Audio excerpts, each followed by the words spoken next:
A gente recebe um convidado aqui no Jornal da Manhã, ainda falando sobre o conflito no leste europeu. Essa guerra impacta o agro brasileiro e traz inúmeras incertezas, é claro. Então, para falar sobre esse tema, eu recebo o Daniel Latorraca, que é ex-superintendente do Instituto Mato Grossense de Economia Agropecuária e também diretor da Creditares, consultoria especializada no agronegócio. Tudo bem, Daniel? Bom comecinho de terça-feira para você. Bem-vindo ao Jornal da Manhã. Olá, bom dia a todos. É um prazer estar com vocês aqui no Jornal da Manhã. Prazer nosso, bom dia. Daniel, o setor do agro brasileiro já começou a sentir os impactos da guerra e o consumidor deve perceber quando essas diferenças também? A gente sabe que essa guerra ela traz uma série de efeitos sobre o agronegócio, porque envolve dois países que são relevantes em algumas das cadeias de suprimentos para o agronegócio global. A Rússia, né, ela é uma grande produtora e exportadora de fertilizantes, né? E o Brasil, por exemplo, tem um grande fluxo de comércio com a Rússia, então a gente sabe que o Brasil necessita de basicamente aí 45 milhões de toneladas de fertilizantes todos os anos, 80% disso é importado e a Rússia, né, em 2020, por exemplo, representou 20% do consumo total do país, então é um impacto relevante você não contar ou ter incertezas com base na guerra, né, de um grande fornecedor como esse, e aí você tem um aumento de custos ou incertezas de entregas de produtos, e isso não é positivo, né, para as cadeias do agronegócio, em especial de grãos, né, que já estavam com preços elevados e tiveram ainda reajustes, né, nos últimos dias e meses por conta dessa guerra que começou aí no mês passado. O segundo ponto em relação à própria Ucrânia, né? A Ucrânia ela tem um papel fundamental na Europa e no mundo também, né? Na exportação especial de milho, né? E a gente sabe que o milho é o grão mais produzido do mundo, né? Mais de 1 bilhão de toneladas são produzidas anualmente no mundo e poucos países conseguem gerar excedentes para exportar. E a Ucrânia é um deles e infelizmente, com toda essa incerteza também, se tem dúvidas, né, se ela vai conseguir fazer o volume que ela geralmente entrega no mercado, e isso, de novo, abre demanda reprimida no mercado e aumenta os preços. Então, no resumo, a gente vê os preços das commodities, em especial de grãos, se elevando no mundo, mundialmente. No Brasil isso não é diferente, aliado inclusive ao preço, ao câmbio, né, que também se elevou nos últimos dias.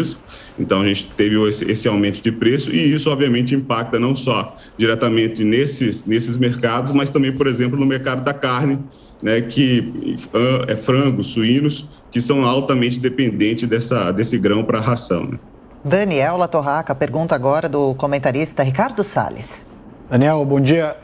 A gente vê que o agro brasileiro, da porteira para dentro, né, tem uma grande competitividade. Os brasileiros, de forma ambientalmente correta, seguindo o Código Florestal, produzem com qualidade, produtos a preços acessíveis, né, em grande volume, não só para o consumo brasileiro, mas para a exportação. O problema está da porteira para fora. Né?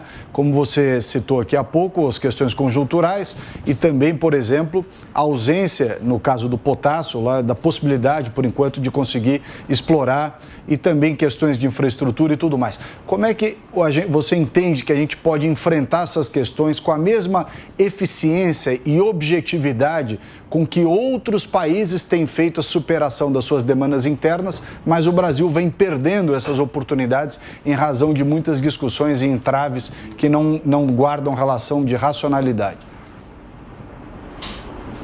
O Brasil é um grande player mundial, né, do agronegócio, gera excedentes, né, como eu falei, o Brasil, são poucos os países hoje que conseguem gerar grandes excedentes e o Brasil é um deles. Poderia, obviamente, ter mais produção, né, não só agrícola, mas também dessa parte de suprimentos, né, de fertilizantes.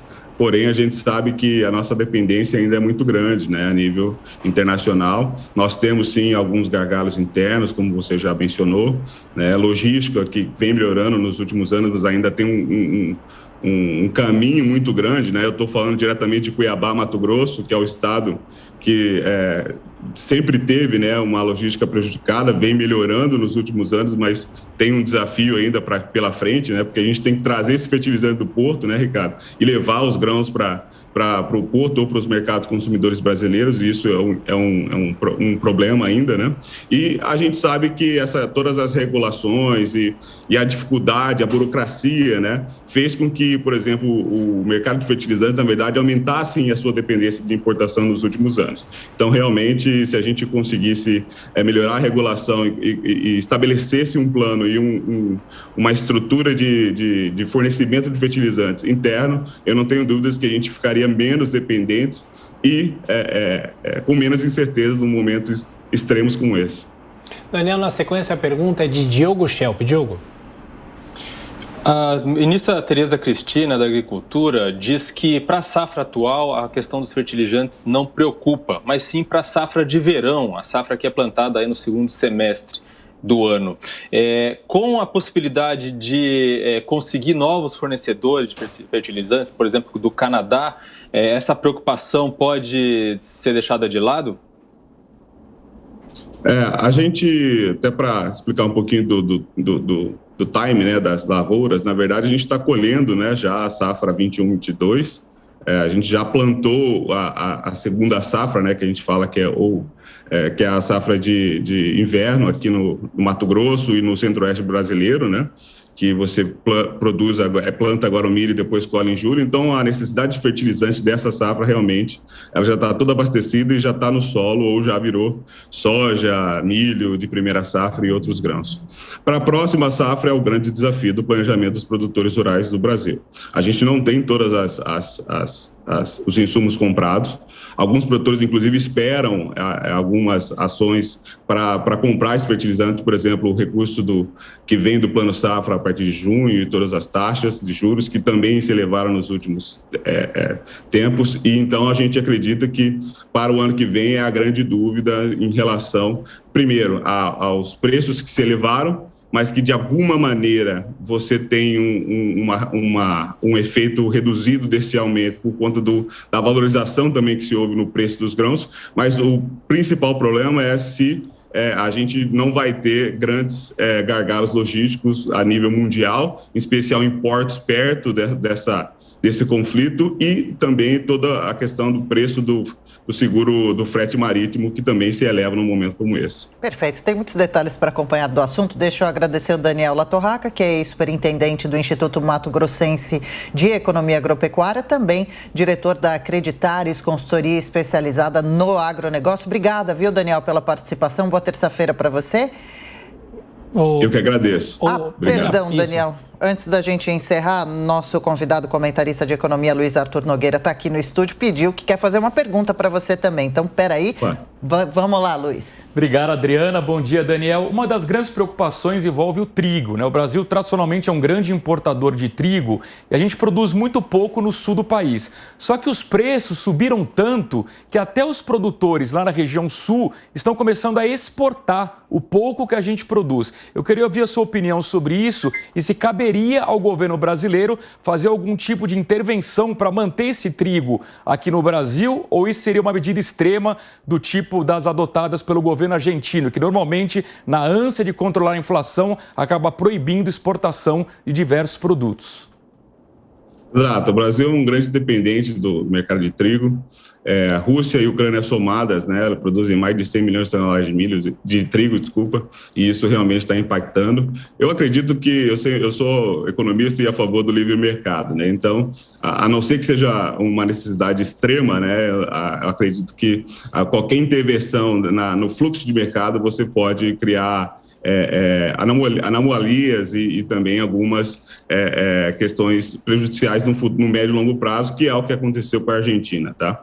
Então, eu acredito que hoje, na necessidade total do Brasil, né, a gente ainda é muito dependente na questão de trigo, então isso talvez não traga tanto efeito uma medida como essa, então é importante ficar, vamos dizer assim, de olho nesses processos aí de retenção de grãos dentro do país, porque se num primeiro momento pode ajudar em relação à inflação, e de fato pode ajudar, mas num segundo momento, talvez muito rápido, a gente já não consiga ver o efeito disso, e na verdade você cria um efeito negativo, né? Em especial para o setor que conseguiu enfrentar a pandemia e avança no Brasil, representando mais ou menos 26% do PIB, né? É isso, Daniel Latorraca, obrigada pela entrevista. Eu que agradeço. Até.